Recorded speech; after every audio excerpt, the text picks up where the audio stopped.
태양 같은 태양 같은 미소로 사랑 담아 말하기. 태양 같은 미소로 사랑 담아 말하기. 태양 같은 미소로 사랑 담아 말하기. 태양 같은 미소로 사랑 담아 말하기. 태양 같은 미소로 사랑 담아 말하기. 부처님 법을 공부할 때, 부처님을 생각할 때 평화로움을 생각하고 기쁨을 생각하고 즐거움을 생각하고 행복을 생각하십시오. 그래서 태양처럼 환한 기쁨이, 또 따뜻한 자비가, 밝은 지혜가 자연스럽게 떠오르도록 그렇게 생각을 하세요. 부처님 하면 우리에게 기쁨을 주시는 분, 평화를 주시는 분, 지혜를 주시는 분, 복덕을 주시는 분, 우리가 원하는 우리의 완벽한 인격을 모범으로 보여서 삶으로 그것을 다 가르쳐 주신 분, 부처님의 삶이 부처님의 가르침이다. 우리가 이렇게 모여서 법문을 하고 듣는, 공부하는 이 공부 모임이 바로 성가라고 할 수 있습니다. 수행 공동체라고 하는 것이죠. 이런 수행 공동체가 부처님 법을 살려낼 수 있으면은 그건 부처님이 살아계신 것이고 법이 살아있는 것입니다. 부처님과 법이 없다면은 성가로서 역할을 못하는 것이고, 부처님도 가르침도 제대로 실천할 수가 없게 되는 것입니다. 그래서 항상 부처님을 생각할 때 나는 부처님의 분신, 부처님의 후신으로서 내가 만나는 모든 사람들을 부처님의 마음을 낼 수 있도록 친절하게 대해야 되겠다. 자비롭고 따뜻하게 사랑으로 품어줘야겠다는 그런 마음을 내면서, 특히나 가족들에게는 그런 마음을 내야 됩니다.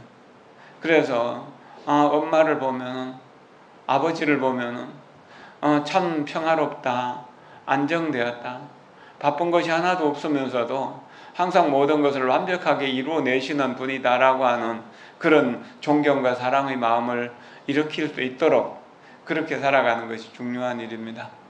지난번에는 칠석에 대해서 이야기를 하느라고 교재를 펴지를 못했습니다. 오늘 이제 교재 47편 해야 될 차례죠? 네. 47편. 이 마음이 바로 도량이다. 사람살이와 일이라고 하는 부분입니다. 241쪽입니다.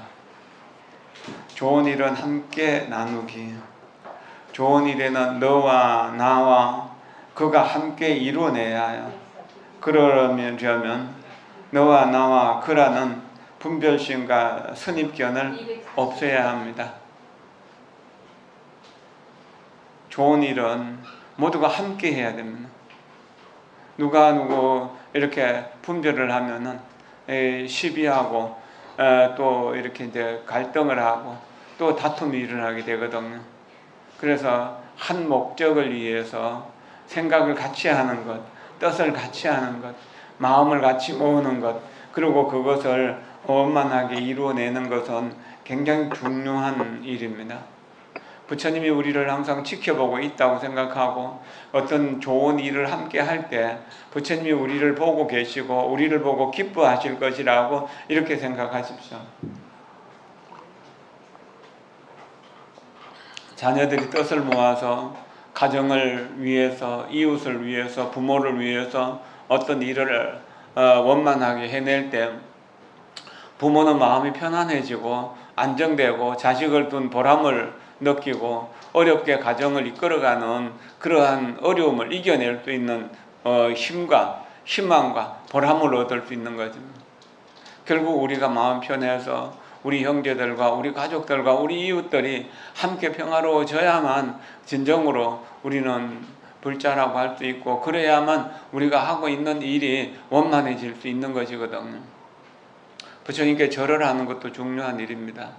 경전을 읽는 일도 중요한 일이고 연부를 하는 일도 중요한 일입니다. 그리고 경전을 써는 사경하는 일도 중요한 일입니다.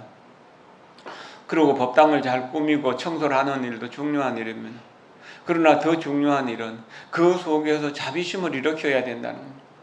자비심으로 모두가 서로를 이렇게 따뜻하게 품어줄 수 있어야 거기에 부처님이 안주하실 수 있고 부처님이 계실 수 있는 것입니다. 부처님이 곧 도량이다. 이 마음이 곧 도량이다. 부처님 마음으로 살 때 도량이라고 하는 말을 할 수 있습니다. 도량이라고 하는 말은 뭐냐 하면 도를 이루는 장소라는 뜻입니다. 도를 이루는 곳. 이 도량이라고 하는 말의 시원은 부처님이 보리수 아래 앉아서 깨달음을 이룬 그 자리, 그것을 도량이라고 해요. 그러니까 부처님도 그 마음을 깨달아서 부처님이 되셨으니까 우리도 마음을 깨달으면 부처님이 된다는 이야기죠. 그리고 그 깨달은 마음은 뭔가요? 모두를 사랑하는 자비심이죠. 모두에게 이익을 주는 평등요익 일체중생, 일체중생에게 평등하게 많은 이익을, 무수한 이익을 주시는 분이다. 그런 분의 마음을 오늘 내가 내 몸으로 내 마음으로 지금 여기에서 실현해내겠다고 그렇게 마음 먹어야 되는 것입니다. 그럴 때 우리는 부처님이 와서 내게 말을 하게 하고 눈으로 보게 하고 귀로 듣게 하고 몸으로 움직이게 하는 것이 되는 겁니다. 그러니까 우리는 그때 부처님의 후신이라는 것, 부처님의 본신이라고 하는 것을 스스로 자각할 수 있어진다는 겁니다. 가족이 한 가지 목적을 향해서 한 가지 함께 행복을 위해서 마음을 모을 때 거기는 극락세계라고 하는 부처님 국토가 이루어지게 됩니다. 그러나 가족의 생각이 흩어져서 뿔뿔이 흩어져서 서로 다투고 갈등하고 마음을 모으지 못할 때 거기에는 악마가 그 집에 들어앉아서 가족들의 마음을 핥히고 물어뜯는 그런 아주 지옥과 같은 세상이 만들어지게 되는 것입니다. 우리는 부처님을 이룰 수 있는 도량을 만들 수 있는 능력도 가지고 있고 악마가 되어서 지옥을 만들 수 있는 능력도 가지고 있습니다. 우리가 부처님을 공부하고 여기 와서 이렇게 공부하는 뜻은 부처님처럼 부처님의 국토를 만든다고 하는데 목적이 있는 것입니다. 가족들의 행복을 위해서, 이웃들의 행복을 위해서, 이 나라의 행복과 발전을 위해서 내가 무엇을 할 것인가에 대해서 끊임없이 생각하고 거기에서 가장 좋은 방법을 부처님으로부터 배우고 그것을 우리가 우리의 삶 속에서, 우리의 현실 속에서, 우리의 그 나고 죽고 온갖 고통을 받는 이 속에서 실천해내도록 노력해야 되는 것입니다. 그 밖에 다른 생각들은 전부 다 망상이고 분별이고 고통을 만들어내는 번뇌가 되는 것입니다. 일을 처리할 때는 감정을 이성 속에 숨겨야 해요. 다른 사람과 지낼 때는 이성 위에 감정을 나타내야 하죠. 그래야 일도 잘 풀리며 사리에도 맞고 성격도 둥글둥글해야 됩니다.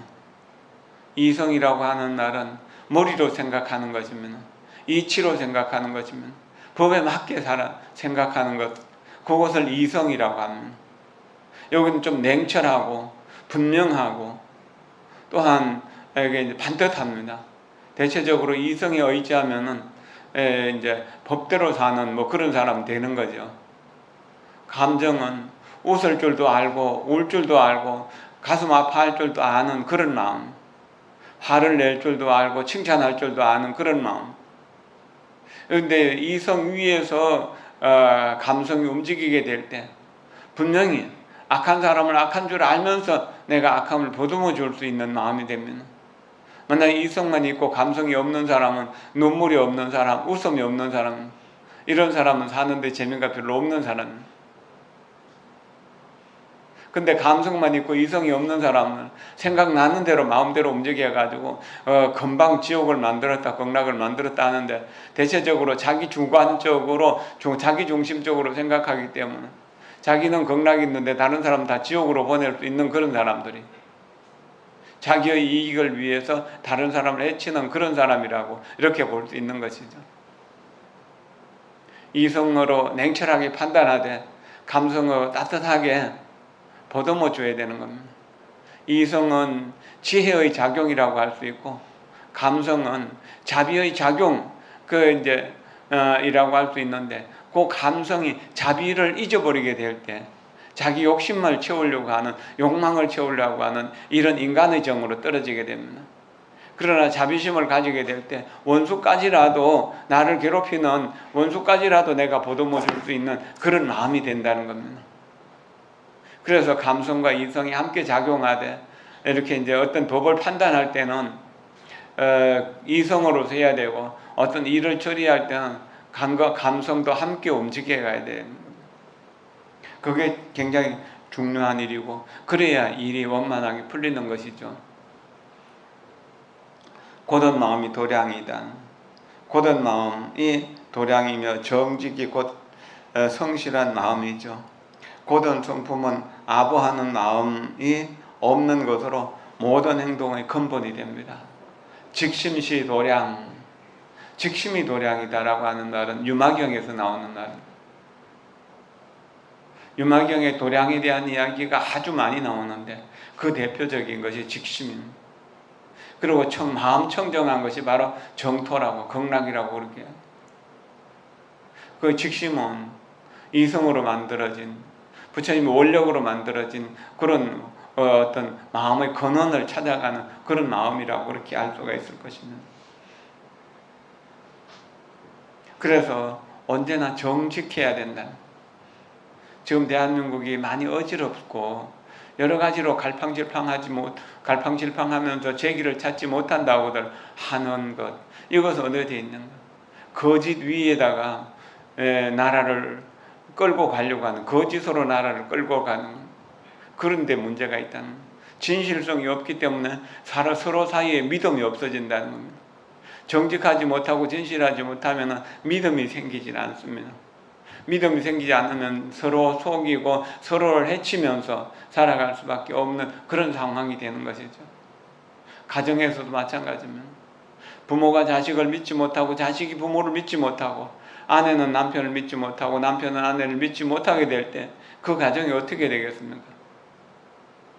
지옥 같은 상황이 될 거잖아요. 정직하고 성실해야 된다. 진실해야 된다. 처음 원인이 진실하면은 끝은 진실할 수밖에 없습니다. 처음이 정직하면은 끝도 정직하게 됩니다. 그러나 처음에 오염되어 있고 더럽혀져 있다면, 거짓으로 더럽혀져 있고 잘못된 것으로서 더럽혀져 있다면 끝에 가서 좋게 되기는 어렵습니다. 우리는 부처님을 생각할 때 항상 우리 마음이 거짓에 오염되어 있는지, 남을 속이려고 하는지, 나만 이익을 얻으려고 하는지, 그런 거에 대해 가지고 자주자주 생각해 봐야 됩니다.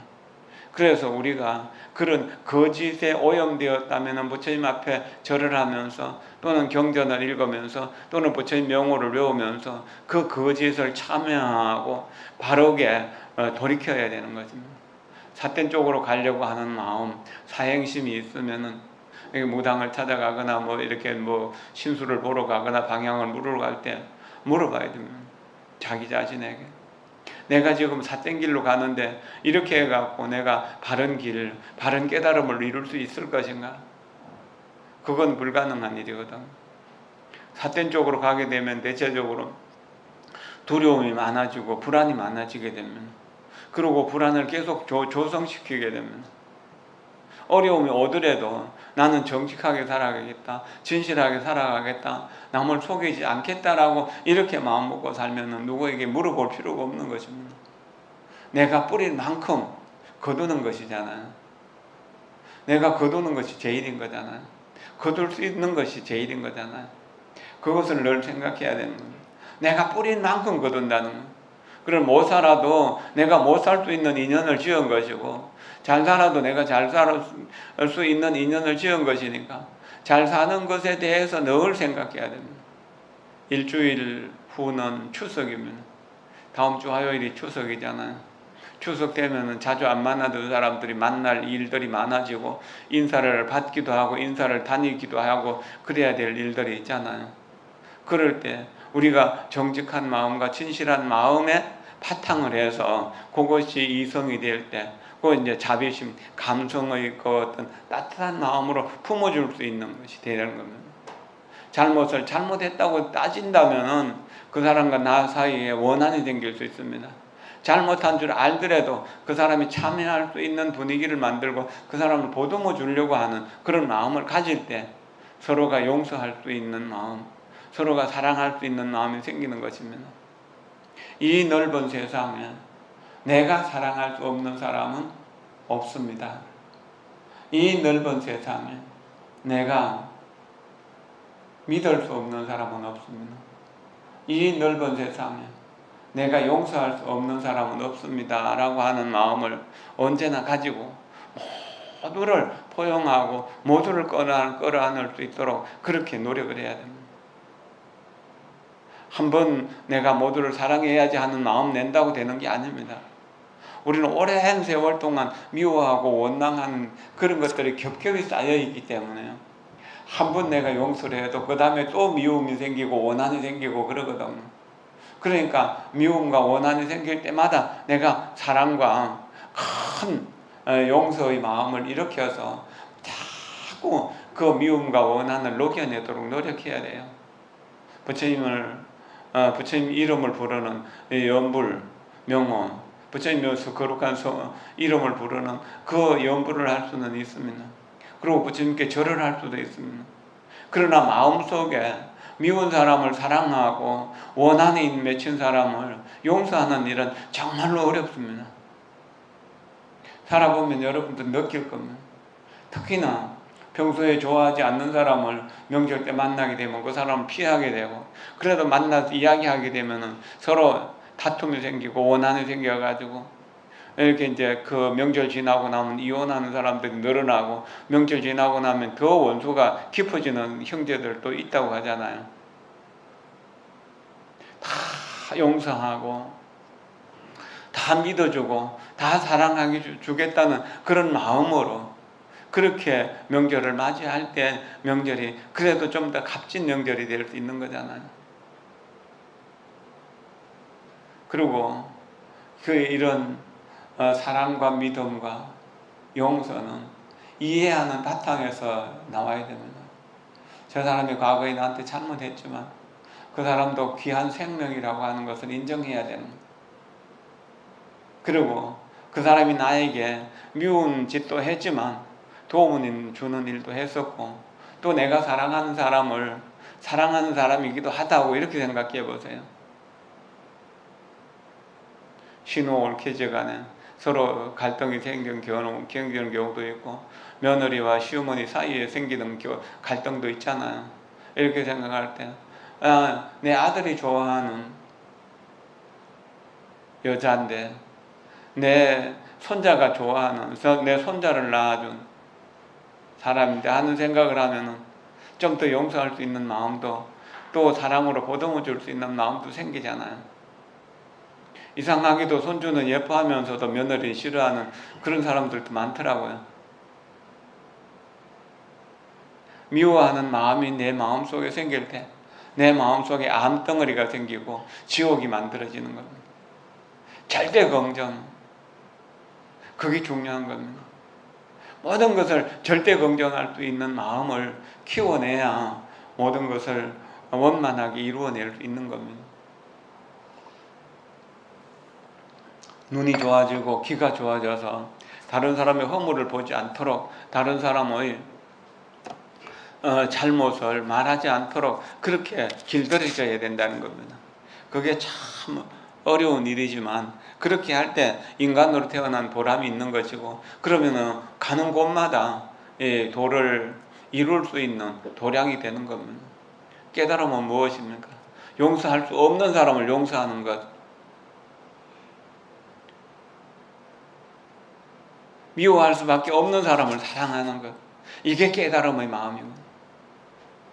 이게 부처님 마음이라는 겁니다. 이것이 깨달음을 이루는 도량이라고 하는 거예요.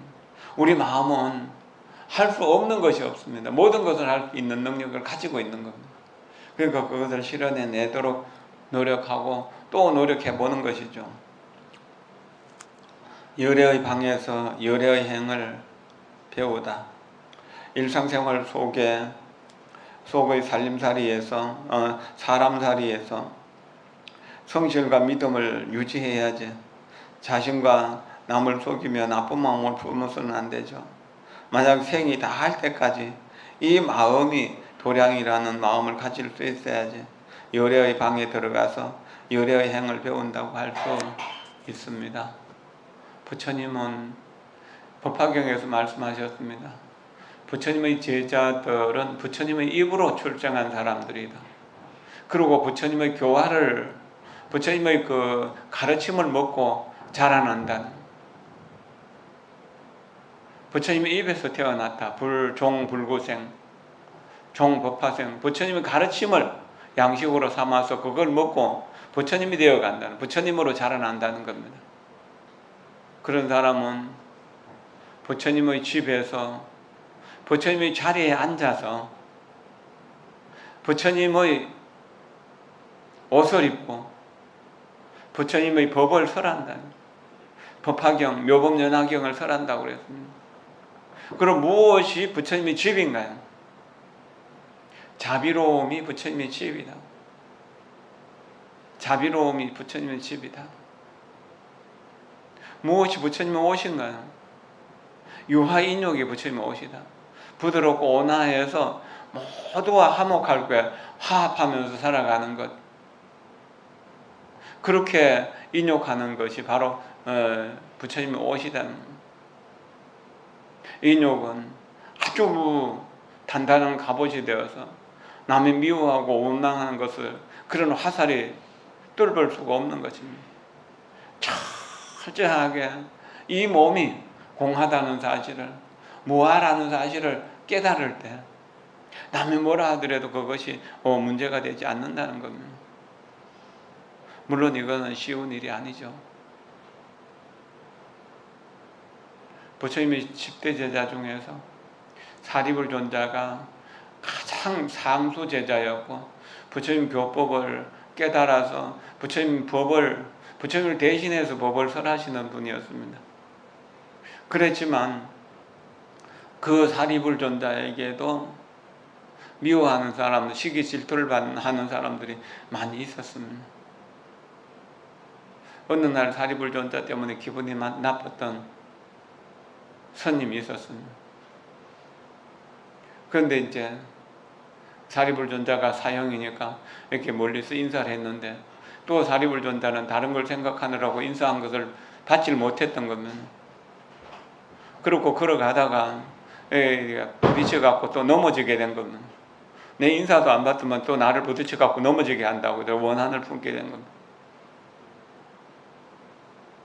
그래가지고 이제 해제하고 부처님께 인사드리고 사리불존자가 다른 곳으로 떠났는데 사리불존자가 떠나자마자 그 제자가 부처님께 사리불이 나를 밀치어서 넘어지기도 하고 내가 인사를 해도 받지도 않고 나를 무시했다고 부처님께 고해 바쳤습니다. 그러니까 이제 사리불이 떠난 지 얼마 안 됐으니까 시자를 보내가지고 사리불존자 좀 오라 그래라, 다시 돌아오라 그래. 그래서 사리불존자가 돌아와 저 스님이 너한테 너를 밀치고 또는 무시했다고 하는데 그런 게 사실이냐? 그러니까 사리불존자가 쭉 말씀을 하셔요. 내가 이 법 안에 들어와서 부처님의 법을 배우고 깨달은 이후로 누구를 한 번도 무시한 일이 없었고 한 번도 내가 깔본 일이 없었고 남을 해친 적이 없었던 거예요. 이거는 부처님도 아시고 또 대중들도 다 아는 바가 아닙니까? 제가 모르는 사이에 부딪혀갖고 넘어졌을 수도 있고 또한 내가 모르는 사이에 인사를 했지만 받지 못했을 수도 있지만 무시한 것은 아니다. 나는 모든 성가의 대중들을 내 몸같이 생각하고 언제나 사랑하고 믿어주고 용서해주면서 부처님 법을 펴는 것을 돕기 위해서 이렇게 살아오고 있습니다라고. 그러니까 이제 그때 그 사리부르에게 모함을 했던 스님이 진심으로 잘못했다고 참회를 하고 그렇게 형제처럼 또 지내게 됐다고 했거든요. 그런 일들이 부처님 당시에도 계속해서 있었으면 없었던 게 아니에요. 사람 사는 데는 옛날이나 지금이나 그런 문제들이 언제나 생겨요. 그러나 사리불은 법의 장군은 법에 대해서 가장 완벽하게, 부처님 다음으로 가장 완벽하게 아신 분이라, 법을 아는 사람이 어떻게 다른 사람을 해칠 수 있는가는, 법을 아는 사람은 어떻게 다른 사람을 무시할 수 있느냐, 다른 사람을 어떻게 가비하게 할 수 있겠는가요? 이렇게 자비의 집 안에서 누구를 미워하는 마음이 꿈속에서라도 생기지 않도록 이렇게. 그렇기 때문에 나쁜 일을 꿈속에서 생각하지 않는데 어떻게 현실적으로 하겠습니까? 그런 일이 없어야 되는 거죠. 이것이 자비의 집, 부처님 집, 지금 여기가 부처님 집에 우리가 따라앉아 있는 거잖아요. 이걸 집으로 삼는, 바로 여러분들이 불자라면 여러분들이 살고 있는 집, 이게 여러분들의 방이 바로 부처님의 집이라는, 자비로서 이루어진 집이라는, 사랑으로 뭉쳐서 가족들이 함께 사랑으로 살아가고 있지 않습니까? 큰 사랑으로, 사랑할 때 좋을 때만 사랑하는 것이 아니라 미운 마음이 생길 때도 사랑으로 보듬을 수 있는 그것이 부처님의 자비심입니다. 그리고 이 옷이 인욕의 옷이라 어떤 어려움도 내가 견디내고 누가 뭐라고 하더라도 나를 비난하고 욕하고 헐뜯고 내 몸을 갈기갈기 칼로 난도질을 하더라도 내가 미워하는 마음, 원망하는 마음을 내지 않겠다고 다짐해야 되는 겁니다. 그럴 때 진정으로 우리가 부처님의 제자라고 말할 수 있는 것입니다. 물론 이것은 쉽지 않습니다. 무척 어렵죠. 그러나 이 어려운 일을 했을 때, 어려운 것을 한번 참을 때 큰 기쁨, 대환희심이 생기는 겁니다. 삼천배를 해보신 분, 혹은 100일 기도를 해보신 분들이 있을 것입니다. 여러분들이 그 어려운 과정 속에서 그런 수행을 하고 나면 시원하고 편안함을 느끼잖아요. 어려운 일들을 힘겹게 땀을 흘리면서 했을 때 그래도 시원함을 느끼잖아요. 명절이라고 빨래도 해야 되고 대청소도 해야 되고 집안 정리도 해야 된다고 몸살을 하지만 그것이 명절을 맞이하는 또한 우리의 기쁨일 수 있는 것이잖아요. 내가 남들을 보는 마음도 중요하지만 남들에게 어떻게 보여지는가 하는 것도 중요한 일입니다. 어떻게 보여지는가에 대해서, 아, 저분은 절에 다니더만 관세음보살과 같아지는, 말 속에서 사랑이 담겨있고 행동 속에도 지혜가 담겨있다, 지혜와 자비가 항상 저 사람을 끌고 가고 있다고 이렇게 느낄 수 있도록 만들어야 된다는 거예요. 이게 참 중요한 일인 것이죠. 그리고 부처님 자리가, 부처님 자리에 앉아서 부처님을 대신해서 법을 설하는, 법이 공한 자리다. 여기에 공하기 때문에 누가 해치려 해도 해칠 수가 없는 것이다. 미움과 원망, 이것은 중생심이에요. 그러나 부처님의 마음, 불심은 텅 비어서 허공처럼 비어있어. 거기에 미움이나 사랑이 붙을 자리가 없는 겁니다. 부처님도 살아계시는 동안 비난을 많이 받았지만 전혀 그것을 받아들이지 않았던 겁니다. 부처님 계실 때, 부처님이 이제 이렇게 걸어가시면서 어느 한 곳에 머물며 석 달 머물기도 하고 그러죠. 그러면 그 당시에 다른 종교에 참여했던 많은 신도들과 그것도 종교 지도자들이 부처님께 귀의해 갖고 다 오는 겁니다. 부처님 오면 이제 자기가 살고 있던 절에 신도들이 전부 다 부처님에게로 가고, 그러니까 또 이제 자기 제자들까지도 부처님 찾아가니까 화가 나고 그랬을 거잖아요. 그런 사람 여러 명이서 부처님을 찾아온 겁니다. 나무 밑에 고요히 앉아서 명상이 들어있는데 그 사람이 찾아와서 인사도 하는 동 마는 동 하고 막 입에 담지도 못할 욕설을 퍼붓는 거예요. 그러나 부처님은 빙그레 미소 지으면서 그저 가만히 앉아 계실 분, 바위를 향해서 이야기를 하는 것처럼, 나무 토막을 향해서 이야기를 하는 것처럼, 부처님이 아무 미동도 안 하니까 어쩌겠습니까? 바가지를 끌더라도 남편이 뭐라고 해야 이제 같이 계속 이야기를 할 건데요. 그냥 나무 토막처럼, 바위처럼 그렇게 가만히 있으니까 한 2시간 욕설을 하고 퍼붓고 하다가 못쓰게지잖아요. 기운도 빠지고. 그러니까 이제 그때 부처님이 더 이제 욕할 게 없느냐고 물어요. 그러니까 이제 그 찾아온 사람들이, 내가 당신을 그렇게 욕하고 내가 당신을 그렇게 비난했는데 어떻게 당신은 그렇게 미동도 않고 미소 띈 얼굴이 변하지도 않느냐고, 낯빛 하나 변하지 않느냐고. 내가 당신들에게 묻겠어. 만약 당신 집에 귀한 손님이 찾아온다면 어떻게 하겠어? 그럼 맛있는 차를 끓이고 또 음식을 내서 대접하겠죠. 여러분들이 이제 추석 전후에서 이제 또 누구를 찾아가거나 또 누구 찾아오면 그렇게 할 거잖아요. 근데 만약에 그 손님이 음식이나 차를 마시지 않고 그냥 먹지 않고 그냥 간다면 어떻게 하겠어? 그럼 우리 가족들이 나눠 먹어야죠. 그와 마찬가지로 당신이 나를 향해서 비난을 하고 헐떡고 욕설을 하고 나를 무시하고 깔보고 멸시했지만 나는 그것을 하나도 받아들이지 않아서, 하나도 받아들이지 않았다는 겁니다. 이것이 깨달은 사람의 마음입니다. 그러니까 그 사람이 부끄러워서 그냥 인사를 하고 도망가듯이 가버리는 거죠. 그렇지 않아요. 받아들여야 되는데 안 받아들인다면, 왜 부처님 제자는 부처님 입에서 부처님 말씀으로 태어났다는, 부처님 말씀을 듣고 믿고 사유하는 겁니다.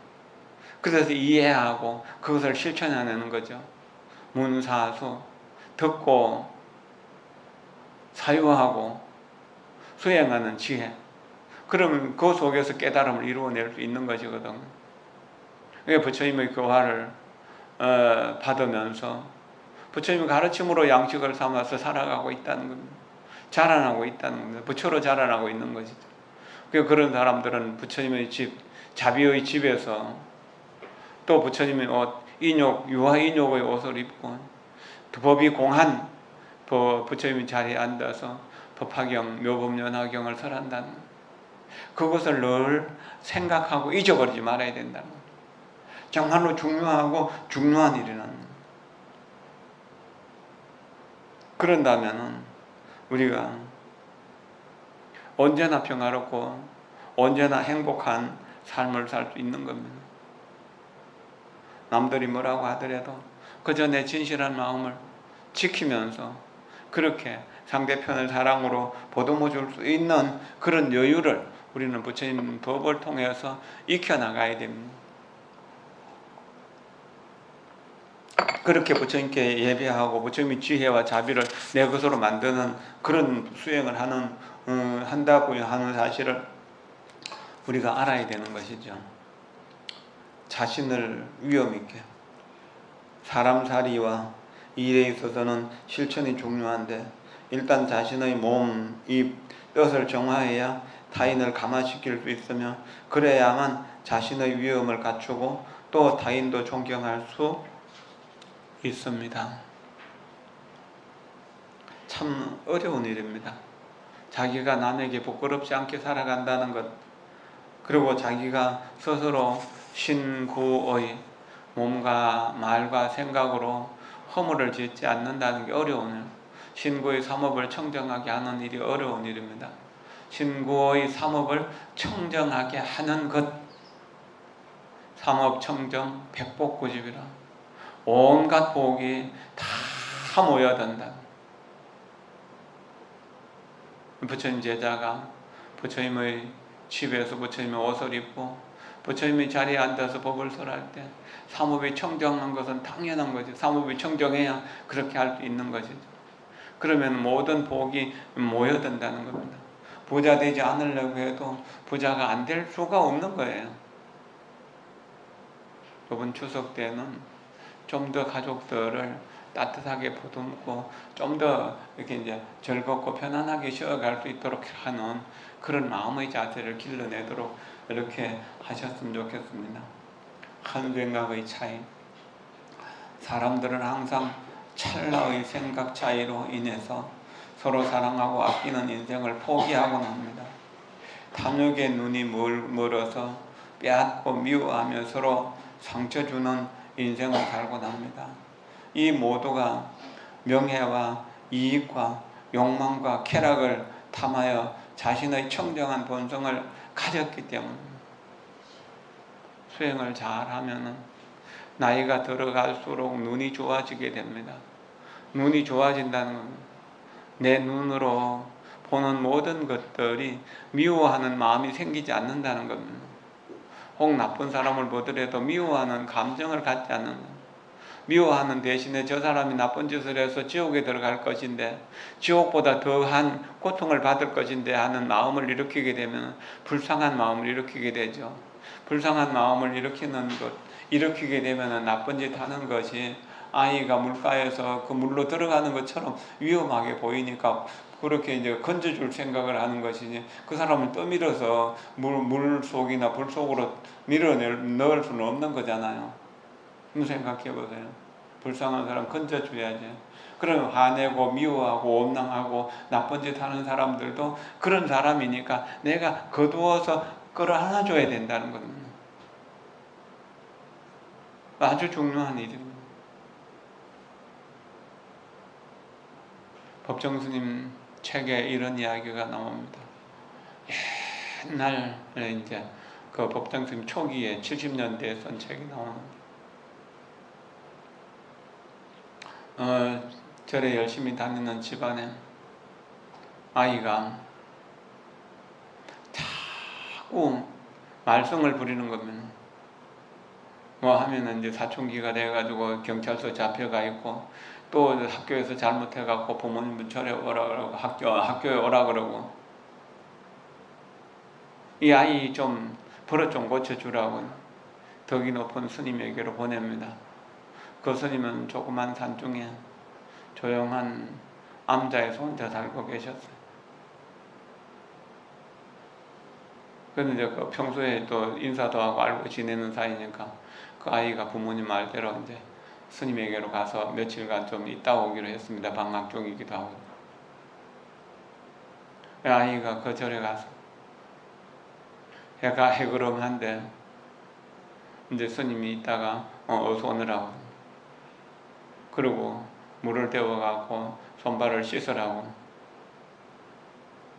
그렇게 하고 그리고 이제 손발을 씻고 들어오니까 밥상을 따뜻하게 차려주는 겁니다. 아무 말도 안 하고 그렇게 때가 되면은 밥 챙겨주고 때가 되면은 이제 편안하게 먹을 거 주고 쉴 수 있도록 해주고 그렇게 하는 동안에 스스로 반성하게 된 겁니다. 스님이 나을 때 야단을 쳐야 될 텐데 왜 야단을 안 치나? 그러나 야단 안 치는 것이 더 무섭다는. 그리고 스님이 반듯하게 이렇게 좌선하고 그리고 이제 잠자다가 깨봐도 또 스님 앉아서 좌선하고 계시고 하니까 자기가 지금까지 살아온 것을 부끄럽게 뉘우치면서 한 3, 4일 있는 동안에 새 사람이 돼가지고 내려와서 완전히 딴 사람처럼 살게 되었다는 겁니다. 우리가 법문 한마디를 듣고 연불 한마디를 하고 자기 마음을 관찰하면서 자기 생각을 계속 바꾸도록 노력해야 됩니다. 그러면 신구의 삼업이 청정해지게 되고 그러면 온갖 행복이 다 모여들게 됩니다. 나쁜 말을 하지 않겠다. 거짓말을 하지 않겠다. 또는 이간질하지 않겠다. 또 부풀려서 꾸며 이야기하지 않겠다고 이렇게 다짐하면서 내 말이 보석처럼 빛나고 연꽃처럼 아름답게 하소서. 내 말이 이해와 사랑을 창조하게 하소서. 내 말이 어떤 상황 속에서라도 오랜 침묵으로서 명상으로서 가치 있고 의미 있는 말을 하겠다고 이렇게 다짐을 해야 됩니다. 그렇게 하는 동안 우리의 신고의 삶업이 청정해지는 겁니다. 그리고 지혜는 말을 하지 않는 데서 생긴다는 거예요. 침묵에서 생겨나고, 허물은, 실수는 말을 많이 하는 데서 생겨난다 했잖아요. 될 수 있는 대로 가치 있는 말을 보석처럼 빛나고 연꽃처럼 아름답게 말하는 그런 습관을 가지도록 노력을 해야 됩니다. 그리고 많은 말을 하는 것보다는 좀 가치 있는 말을 한마디 두마디로라도 뜻이 전달될 수 있도록 하는 것, 믿음을 전달할 수 있도록, 사랑을 나눌 수 있도록 그렇게 말하는 습관을 가지는 게 중요합니다. 말이 그렇게 되고 생각이 그렇게 된다면 행동도 자연스럽게 그렇게 되는 거죠. 윗 어른들은 존중하고, 아래 사람들은 사랑하고, 모든 사람들을 대할 때 친절하고 자비롭게 대하고, 어떤 일을 할 때는 정성을 다해서 하고, 그렇게 하다 보면 자연스럽게 그 사람의 신고의 삶업이 청정해지는 것, 원만해지는 것입니다. 청정하고 원만해진 그 청정이 지혜가 되고 원만한 것이 복덕이 되어서 부처님이 되어가는 것이거든요. 그렇게 우리가 매일매일 행복을 창조해내는 그런 인생을 살아야 해요. 그래서 복이 모여드는 그런 인생을 살아야 되는 거죠. 오늘 비가 오잖아요. 비가 미운 사람에게만 더 많이 쏟아지고 사랑한 사람에게 비가 안 맞을까요? 비가 안 내릴까요? 없죠. 평등하게 똑같이 적셔주잖아요. 그런데 비는 똑같이 적셔주는데 곡식은 곡식으로 크고 약초는 약초로 크고 가시나무는 가시나무로 독약은 독약으로 크는 거예요. 삼라만상이 똑같은 환경 속에서 각각 다르게 나타나는 거예요. 이게 어버이 모습이라는 겁니다. 우리가 똑같은 환경 속에서 같은 나라에 같은 국민으로서 같은 시대를 살아가면서도 행복한 사람도 있고 불행한 사람도 있는데, 그 불행한 사람들은 대체적으로 불행한 씨앗을 계속 심어왔기 때문에 그래요. 불행한 씨앗을 계속 심어왔기 때문에 불행할 수밖에 없는 겁니다. 그러면 행복한 씨앗을 심으면 자연스럽게 우리가 또 행복해지겠죠. 그것을 생각하면서 그렇게 살아가도록 노력하는 것이 좋을 것 같아요. 산다는 것이 쉽지 않다는 것을 살아보신 분들은 알잖아요. 그러나 어려운 것도 내가 능히 해내겠다고 생각하면은 어려운 것이 아닌데요. 나는 피하려고 쉽게 살려고 편하게 살려고 생각하면은 어렵지 않은 것이 없고 또 불편하지 않은 것이 없는 거거든요. 쉽게 살려고 편하게 살려고 하는 생각을 놓아버리고 닥치는 모든 일은 내가 정성을 다해서 풀어낼 수 있고 지혜와 자비를 길러내겠다고 이렇게 생각해야 되는 겁니다. 요즘 젊은 사람들이, 특히나 어린 사람들이 군대에서 적응을 못해서 고생하는 사람도 많고 학교에서 적응을 못해서 사고를 치고 또 문제를 일으키는 사람도 많습니다. 이것을 미움으로 해결하려고 하기 때문에 그런 문제가 점점 더 커지는 겁니다. 그럴 때 사랑으로 보듬을 수 있는 그런 지혜의 마음, 그런 자비의 마음이 굉장히 중요하다는 것을 생각하고 그렇게 마음을 키워내도록 노력합시다. 이번 추석 한가위 밤 같아라 라고 하는 말처럼 풍요롭고 그 풍요로운 속에서 사랑을 나누고 존경과 정말 인격을 좀 이렇게 도야하면서 미풍양속을 지켜가는 그런 추석으로 생각하고, 나와 내 자손들을 낳아서 키워주신 모든 조상들과 부모님들에게 차례도 모시고, 또 이렇게 자주 연락하지 못한 분들, 코로나로 해서 만나지 못하더라도 서로 전화로라도 연락하고 작은 선물이라도 주고받으면서 그래 인간의 인간다운 인격을 조금 더 나누면서 살아가는, 인정을 나누는 그런 추석이 되기를 바랍니다. 여러분 모두가 언제나 평화롭고 행복하기를 기원합니다. 고맙습니다. 감사합니다.